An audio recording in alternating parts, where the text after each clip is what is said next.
Freunde der Füße, wir sind heute wieder im Hygieneraum.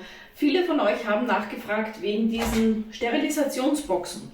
Viele kennen die nicht als Alternative zum Einschweißen. Deswegen erkläre ich euch heute mal, wie diese Boxen funktionieren und wie ihr die richtige Größe findet.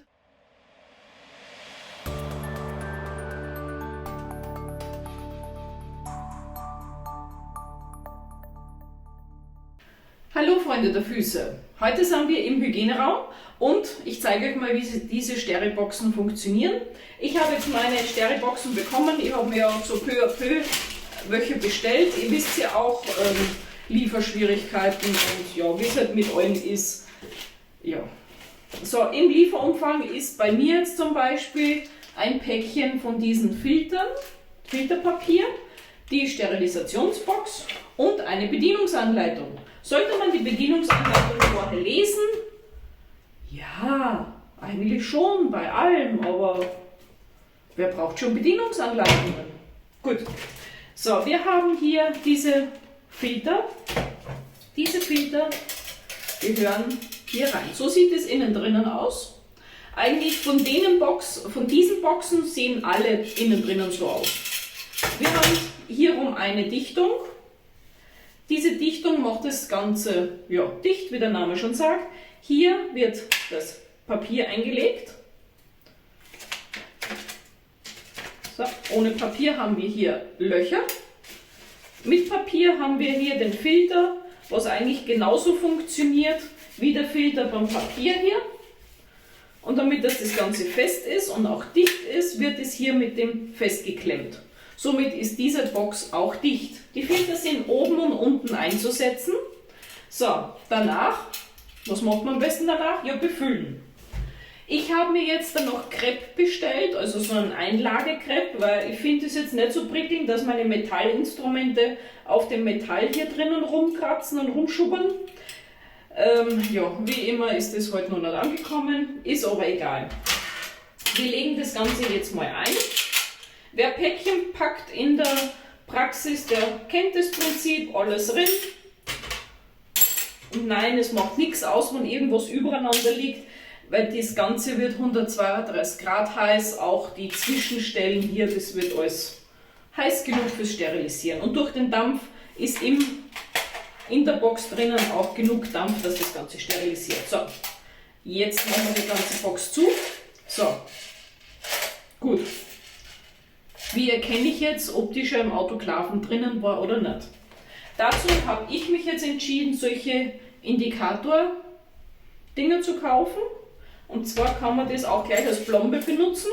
Hier ist so ein vorgesehenes Loch, wo eben dieser Haken drin ist.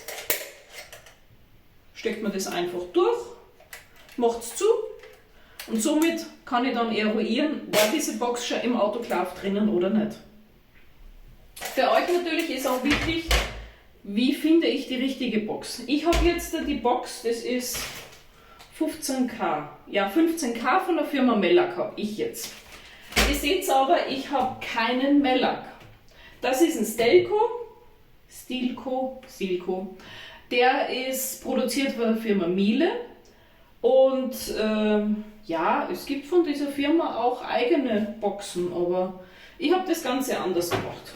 Jeder Autoklav hat ja so einen Einsatz. In diesem Einsatz sind die ganzen Tabletten drin. Also bei meinen ist es. Wenn ich die Tablette jetzt rausmache,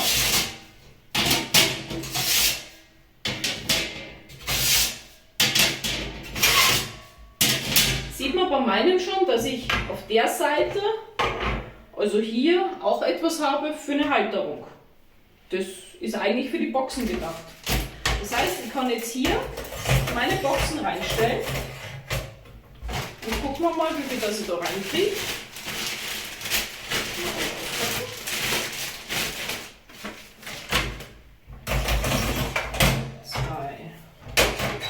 Ich kriege 3 Boxen so rein.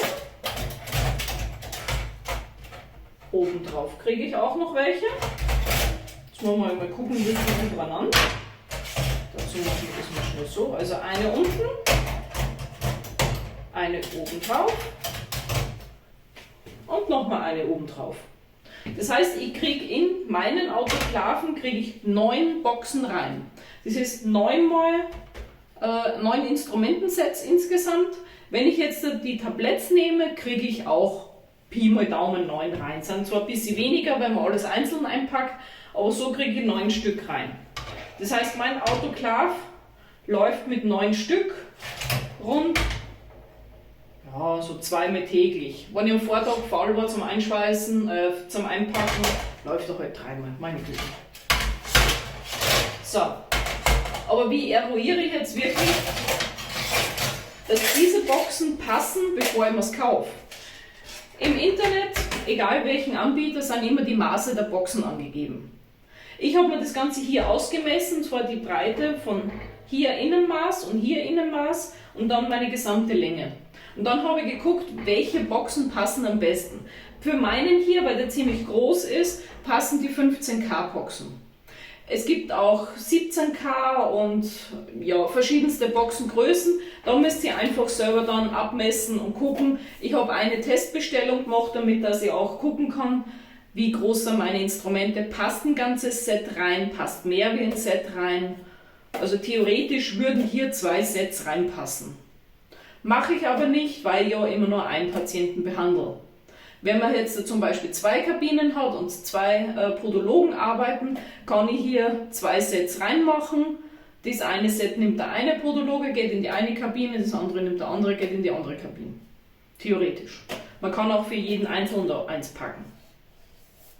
So, wenn das Ganze jetzt durch den Autoklav durch ist, ich schmeiße den jetzt nicht an, ist das hier ja verfärbt und dann je nachdem, wenn ich jetzt da so ein Auszeichnungsgerät habe, könnt ihr dann hier das draufkleben, Chargennummer, Datum, Ablaufdatum und so weiter, weil ich würde es nicht empfehlen, auf die Box drauf zu kleben, gibt es auch welche, weil der Kleber, wenn der hier auf dem Edelstahl drauf bleibt und dann wieder durch den Autoklaven durch geht, dann ja, werden die Boxen halt ziemlich schnell komisch und klebrig und ja. Was auch passiert, ich habe jetzt da vor einiger Zeit einen Durchlauf gemacht, die Boxen haben nachher dann Wasserflecken drauf, aber das ist ganz normal. Ich weiß nicht, ob man das sieht hier, mal gucken, vielleicht sieht man es. Also die Boxen sehen nicht mehr so schön aus wie am ersten Tag. Sie sehen halt gebraucht aus. Da muss man halt dann entscheiden, ob man das vom Patienten auspacken will oder nicht. Ich muss ganz ehrlich sagen, ich finde das jetzt nicht schlimm, weil das Instrumentarium ist innen drinnen. Und bei den gebrauchten Boxen innen drinnen, hier sieht es genauso aus, wie wenn es nie gebraucht worden wäre. Das heißt, auf das Sterilisationsergebnis hat außenrum die Verfärbungen, was dann entstehen, keine Auswirkungen. So, von diesen Filtern, hier sind drinnen 100 Stück. Ja, hier sind 100 Stück Filter drinnen. Man braucht 2 Filter pro Dose. Es gibt auch Dauerfilter. Das hier sind Einwegfilter, das heißt einmal Gebrauch, wegwerfen. So ein Päckchen Filter kostet 20 €. Also das wäre gespart am falschen Platz, wenn man die jetzt öfter verwenden würde. Wenn man jetzt sagt, ja, ich möchte Filter öfter verwenden, dann gibt es diese sogenannten Dauerfilter, die kann man dann drinnen lassen. Ich weiß nicht, wie viele Chargen lang, das müsst ihr dann selber nachgucken. Also diese Einwegfilter einlegen und dann geht's los.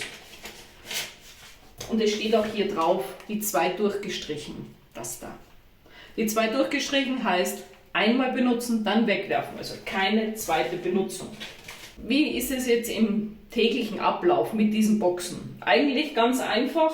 Ach so, holt euch bitte entweder so Thermohandschuhe oder extrige Gummihandschuhe, das sind so dicke, die was hitzebeständig ist. Denn diese Boxen, wenn ihr die aus dem Autoklaven rausmacht, sind die wie heiß? Genau, 132 Grad heiß. Also am besten wäre es eigentlich, wenn ihr die Boxen samt diesem Gitter rauszieht, das oben hinstellt, mit Boxen und das Ganze auskühlen lasst. So mache ich das zum Beispiel. Denn wenn ihr jetzt die Box rausnehmt, ist sie 132 Grad heiß und ja, mit dieser Box, wenn die heiß ist, auf meinem schönen Instrumententablett zum Patientenwandern ist nicht so empfehlenswert. Erstens mal verbrennt man sie alles und ja, muss nicht sein. Brandflecken müssen nicht sein. Das nächste ist natürlich, wie reinige ich diese Behälter? Ich mache das auf, mache die Filter raus. Die Dichtung muss jetzt nicht unbedingt raus, sie kann drinnen bleiben. Spüle das Ganze aus, wische es aus, stelle es hin zum Trocknen, befülle es wieder und rein in Autoklaven. Warum desinfiziere ich die nicht? Ganz einfach. Hier kommt kein kontaminiertes Instrumentarium rein. Das bleibt bei mir auf meinem Tablett liegen. Und warum soll ich die jetzt da desinfizieren, wenn es ja in Autoklav reingeht und keine sichtbare Verschmutzung da ist? Reinigen im DRG, also im Reinigungs- und Desinfektionsgerät, muss nicht unbedingt sein. Wo wir gerade bei dem Reinigungs- und Desinfektionsgerät sind. Wer solch ein Gerät hat ja vielleicht schon mitbekommen, hierfür gibt es auch spezielle Einsätze für solche Boxen. Das sind solche Gittereinsätze, da stapelt man die ganzen Instrumentarium rein, macht es mit diesem Gittereinsatz in den RDG rein, lässt das Ganze durch und dann nimmt man diesen Einsatz, macht den in so eine Box rein und rein in Autoklaven. Ich blende euch hier dann die Bilder ein, wie diese Dinger aussehen. Wenn ihr so einen Behälter kauft, gibt es ja von der Firma Mellac ganz verschiedene, auch die Firma Oronda und Miele, alle haben diese Boxen drinnen. Wie ihr gesehen habt, habe ich mir das vorher ausgemessen und habe mir dann die Boxen gekauft, die was in meinen Autoklaven nach Maß eben reinpassen. Ja, muss nicht immer derselbe Hersteller sein, für was auch nicht. Das Ding ist ISO-zertifiziert hergestellt und geht somit für alle Geräte. Gut. Ja, wenn ihr solche kauft, achtet darauf, dass ihr Löcher drinnen habt, sonst kommt der Dampf ja nicht rein. Und achtet auch darauf, dass hier eine Dichtung ist, weil sonst ist das Ganze ja nicht lagerfähig, und dass hier ein Halter ist für das Filterpapier. Die Lagerfähigkeit in diesen Boxen hängt natürlich von den äußeren Umwelteinflüssen ab. Das wisst ihr alle, das habt ihr alle im Hygienekurs gelernt. Die sind genauso lange haltbar wie die in diesen Folien. Also halbes Jahr haltbar. Sollte irgendwas verkehrt sein an dieser Aussage, unten ist die Kommentarfunktion, schreibt mir das rein. Was mache ich jetzt mit Instrumentarium, das ich nicht immer benötige? Das heißt so Spezialinstrumentarium, das was wirklich nur alle 4/5 Patienten mal zu gebrauchen ist. Dafür wäre ja so eine ganze Box Verschwendung. Dazu gibt es ja diese Folien mit Klebestreifen. Das heißt, die klebe ich einfach zu und fertig. Ich habe auch schon gehört, dass diese Klebestreifen-Dinger für uns in der Podologie nicht zugelassen werden. Da habe ich jetzt mal eine ganz einfache Frage. Warum sind diese Klebebeutel dann für die Klinik zugelassen? Ja, also die dürfen es auch benutzen, warum wir nicht? Ganz eine einfache Frage. Wer so ein Einschweißgerät hat, ich werde mir das Einschweißgerät auch behalten. Wie gesagt, ich habe das vor 10 Jahren gekauft bei meiner Praxiseinrichtung und ja, Rollen habe ich mir auch erst bestellt. Also ich komme jetzt mit meinen Rollen wesentlich länger aus als wir vorher. Zu den Kosten. Diese Boxen haben einen mittelhohen Anschaffungswert. Ich habe jetzt da bezahlt 180. Im letzten Video habe ich noch gesagt 140 und wie es die Hersteller so geschmeckt haben, weiß nicht warum, sind die auf einmal 40 € teurer geworden. Ja, sei jetzt dahingestellt, höchstwahrscheinlich werden die noch teurer werden. Also, eine so eine Box kostet 180 €, Pi mal Daumen. Und ja, jetzt sagen aber viele, ja, wenn ich mir das Gerät kaufe und kaufe mir dann die Rollen dazu, dann bin ich ja wesentlich günstiger als wir mit diesen Boxen. Im Anschaffungspreis, ja, das stimmt. Aber wenn man das über die Jahre denkt, dann sind die wesentlich günstiger, weil die kann ich länger als wir 10 Jahre benutzen. Es wird wahrscheinlich mal sein, dass hier die Dichtung innen drin mal zum Austauschen ist, aber die kostet auch nicht die Welt. Was habe ich jetzt der Ersparnis durch diese Boxen? Ich brauche kein Einschweißgerät.